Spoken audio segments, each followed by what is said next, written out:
Mayapur নিতাইগড় kitchen থেকে সবাইকে স্বাগতম। আপনারা কেমন আছেন? আশা করি ভগবানের কৃপায় ভালোই আছেন।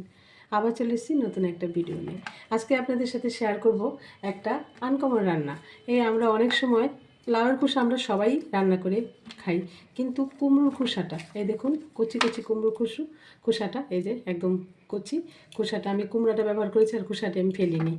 এটা দিয়ে আজকে একটা সুন্দর নতুন একটা রান্না করব। প্রথমে আমি খোসাটাকে ভালো করে কুচিয়ে নেব। এই যে কুমড়োর খোসাটা আমি কুচিয়ে নিয়েছি, এই যে। আর এখানে আমি একটা বেগুন দিয়েছি, এর সাথে একটু বেগুন দিলে খুব ভালো লাগে, তার জন্য বেগুনটা দেব। প্রথমে আমি এই খোসাটাকে একটু সিদ্ধ করে নেব। সেটা করাতে পারেন বা একটা সিটি দিয়ে সিদ্ধ করে নিতে পারেন। আমি একটু সিদ্ধ করে নিচ্ছি। এই যে বেগুনগুলি ধুয়ে আমি একটু লবণ মেখে রেখেছিলাম জলে থেকে। প্রথমে এই যে বেগুনটা ভেজে নিচ্ছি, এর মধ্যে একটু লবণ মেখে রেখেছিলাম। এই যে জলটা বের করে দিচ্ছি, একটু ভালো করে হাত দিয়ে এবার দিয়ে দিচ্ছি।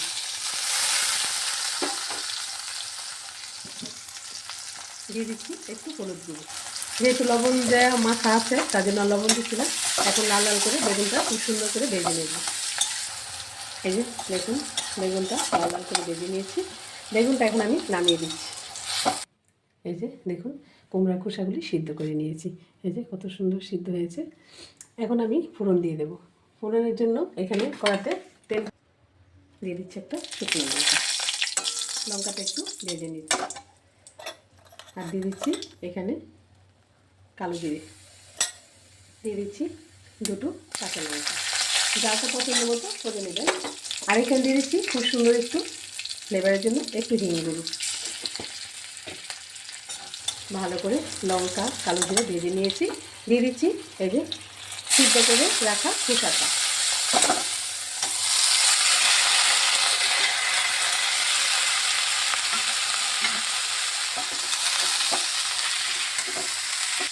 দিয়ে দিচ্ছি স্বাদ মতো লবণ, অল্প পরিমাণে একটু হলুদ গুঁড়ো। এবার ভালোভাবে ভাজা ভাজা করে নিচ্ছি। যেহেতু এটা সিদ্ধ করা আছে সেরকম ঢাকা দিচ্ছি না, একটু শুধু ভাজা ভাজা করে নিচ্ছি। দেখুন এই যে ভাজা ভাজা হয়ে যাচ্ছে। আমি এখানে দিয়ে দিচ্ছি একটু স্বাদ মতো চিনি, কারণ দেখবেন কুমড়োর মধ্যে কিন্তু চিনি দিলে খুব ভালো লাগে। মিষ্টি কুমড়োর মধ্যে, আর মিষ্টি কুমড়োর খোসা যেহেতু, এর মধ্যে একটু চিনি দিলে খুব ভালো লাগে। ভালোভাবে আর একটু ভাজা ভাজা করে নিচ্ছি।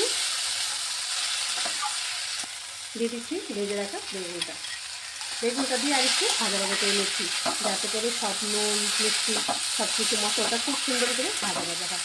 আর এই খোসা বটি এগুলি একটু ভাজা ভাজা করলে কিন্তু ভালো লাগে।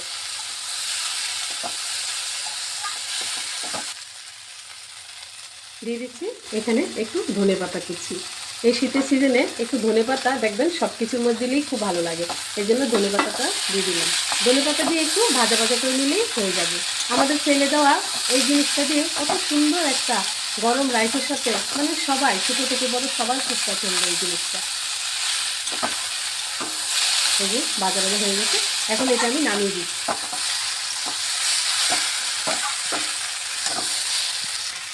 এই যে একটু উল্টিয়ে পাল্টে নামিয়ে দিচ্ছি, তাহলে পুরো পিঠটাই ওই পিঠটাও খুব সুন্দর ভাজা হবে।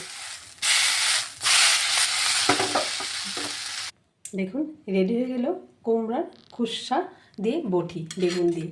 আর এত সুন্দর অপূর্ব লাগে গরম রাইসের সাথে খেতে। আপনারা অবশ্যই একবার ট্রাই করবেন, ট্রাই করে আমাকে কমেন্টে জানাবেন কেমন লাগলো। তাহলে আজকে ভিডিও এখানে শেষ। সবাই ভালো থাকবেন, সুস্থ থাকবেন। আবার দেখা হচ্ছে পরের ভিডিওতে। হরে কৃষ্ণ।